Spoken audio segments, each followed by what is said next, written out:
Kwa zoezi la kwanza, unapaswa kuchukua nafasi yako hivi. Unapaswa kusimama wima ukiwa umetulia na uangalie ukutani. Sasa, kwanza zoezi la kwanza, unapaswa kufunga vidole vya mikono yako hivi, kisha polepole inua mikono yako juu kuelekea kwenye dari na uvute mwili wako juu hivi. Unapofanya hivyo, utasimama juu ya vidole vya miguu yako. Hii inamaanisha visigino vyako vitaondoka ardhini na vitakuwa hewani. Fanya marudio 10 ya zoezi hili. Nyoosha mwili wako juu kadri uwezavyo, kisha pole pumzika. Kwa zoezi la pili, unapaswa kutumia mkeka wa mazoezi au mkeka wa sakafuni kama huu. Unapaswa kulala vizuri juu ya mkeka. Kisha pole pinda magoti yako. Kama inavyoonyeshwa kwenye video, inua sehemu ya kati ya mwili wako juu hivi. Shikilia nafasi hii kwa sekunde 10. Utahisi kukunjuka kwenye mgongo wa chini. Hii itasaidia kuimarisha misuli ya mgongo wa uti wa mgongo wako. Hili ni zoezi zuri sana na linajulikana kwa jina la kuinua makalio au zoezi la kuinua nyonga. Kwa zoezi la tatu, tena unapaswa kutumia mkeka. Unapaswa kulala chali juu ya tumbo lako kama hivi. Unapoanza zoezi hili, unapaswa kwanza kujaribu kwa utaratibu kuinua mwili wako juu kama hivi, ili kuhakikisha unafanya vizuri.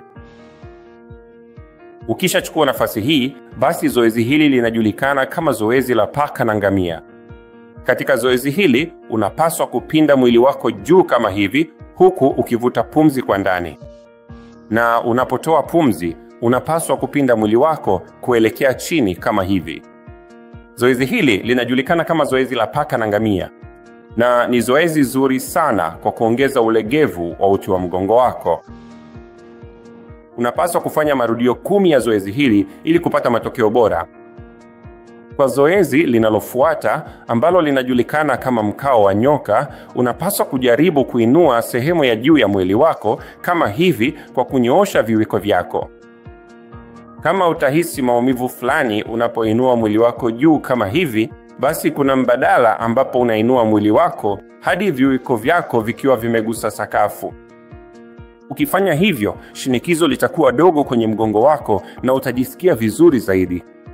Hata hivyo, inashauriwa kwamba kadri muda unavyosonga, ujaribu kunyoosha viwiko vyako kabisa ili sehemu yote ya juu ya mwili wako iwe imeinuka kutoka ardhini.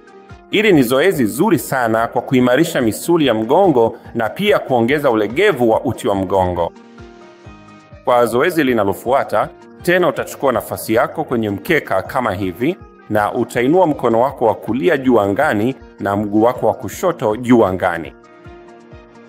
Unapaswa kushikilia nafasi hii kwa sekunde 10 na kwa kubadilisha mikono na miguu, fanya zoezi hili kwa kuinua mkono wako wa kushoto na mguu wako wa kulia, na mkono wako wa kulia na mguu wako wa kushoto. Hili ni zoezi zuri sana kwa kuimarisha misuli ya nyonga, mgongo, shingo pamoja na mikono yako. Kwa zoezi linalofuata, tena utachukua nafasi yako kwenye mkeka wa sakafuni kama hivi. Funga vidole vyako nyuma ya mgongo kama hivi, kisha jaribu kuinua sehemu ya juu ya mwili wako kama hivi. Unapaswa kujaribu kutazama moja kwa moja ukielekea ukuta wa upande wa pili. Kisha unapaswa kuinua miguu yako yote miwili moja baada ya mwingine na kushikilia hewani kwa sekunde 5 hadi 7. Fanya hivyo pande zote mbili, na ukishazoea unaweza hata kujaribu kuinua miguu yote miwili pamoja hewani kama hivi, na ushikilie miguu yako katika nafasi hii kwa sekunde 10. Ukishazoea, jaribu kufanya hivyo kwa kutumia mikono yako yote miwili na miguu yako yote miwili pamoja. Mwili wako utapinda kama hili. Shikilia nafasi hii kwa sekunde 10. Fanya marudio 10 ya zoezi hili pia. Hili ni zoezi zuri sana kwa kuongeza ufanisi na nguvu ya mgongo wako. Natumai utapata mazoezi haya kuwa na manufaa. Haya ni mazoezi rahisi ya nyumbani ambayo unaweza kufanya ukiwa nyumbani au hata hotelini. Haya ni mazoezi rahisi Mazoezi haya yatakuchukua takribani dakika 10 tu, na karibu mazoezi yote unapaswa kufanya marudio 10 na kushikilia nafasi kwa sekunde 10. Hata hivyo, kama utapata maumivu au tatizo lolote, hakikisha unamuona daktari wako au ushauriane na mtaalamu wa mazoezi ya viungo aliyebobea, na ni baada ya hapo tu ndipo unapaswa kufanya mazoezi haya. Kwa kawaida, watu wote wenye afya njema au hata wenye maumivu wanaweza kufanya mazoezi haya kwa urahisi kabisa.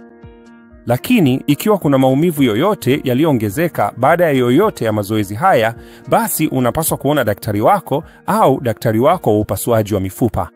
Asante.